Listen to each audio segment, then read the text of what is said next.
You're watching the TC MMA podcast. Now the next one is just beast mode. I mean, this is what we want to know.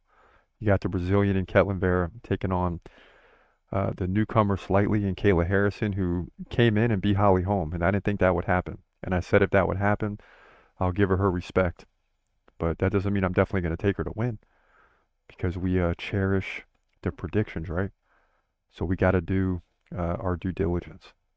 So let's get into Ketlen Vieira versus Kayla Harrison, an opportunity for Kayla Harrison to continue getting closer to a title shot. But same could be said about Ketlen Vieira.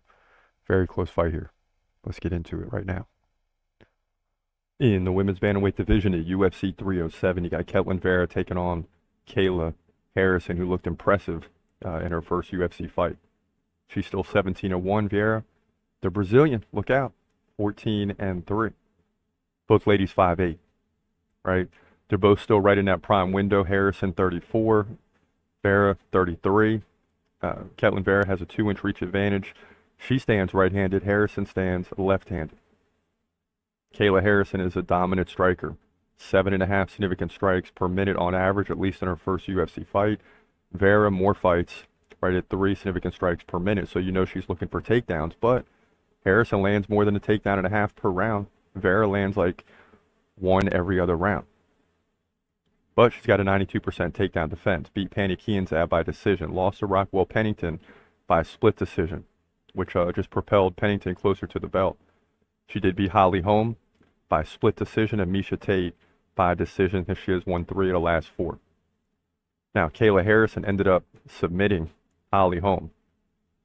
People couldn't believe this, that it was just that dominant, because we know Holly Holm is still a great fighter. 51-2 in significant strikes, 2-0 in terms of takedowns. Just a dominant performance in the first fight for Kayla Harrison against a fighter. Yes, Holly Holm is getting older, but still well-rounded, and should have put on a better performance there. But that wasn't so much her fault as it was Kayla Harrison is that good. And I told you, if she beats Holly Holm, that changes everything for me, and I didn't lie. I think Kayla Harrison is going to dominate in this fight. Look for her not to go for takedowns as much in this fight, but more just dominate on the feet like she did against Holly Holm. I mean, 51-2 against Holly Holm, forget about it. Kayla Harrison dominates here on the feet. I'd like to see her get the KO finish to move to 18-1. That's my opinion here. Women's bantamweight division, UFC 307. Yeah, so I really thought, listen, Holly Holm, I really thought she would win that fight. Yeah, she's getting older, but you got a very good UFC fighter taking on the newcomer. Let's show her what the UFC's all about. But it didn't happen. It didn't happen. So Kayla Harrison's for real, but Ketlen Vieira is no joke. And many times I've paid in picking against a Brazilian fighter only to come to the end of the fight and be like, why did I do that? Why did I do that? I know better.